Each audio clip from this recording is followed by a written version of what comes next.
You ask Tiger to solve. This deals with linear equations with one unknown. The final result is t equals 2. Let's solve it step by step. Group all t terms on the left side of the equation. Add 3t to both sides.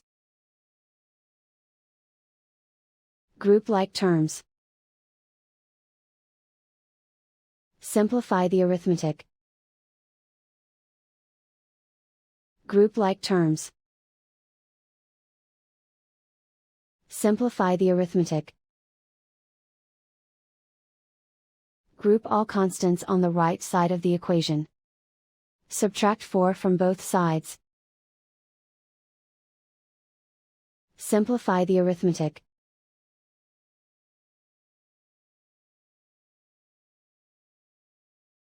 Isolate the t. Divide both sides by 8. Simplify the fraction. Find the greatest common factor of the numerator and denominator. Factor out and cancel the greatest common factor. And so the final result is t equals 2.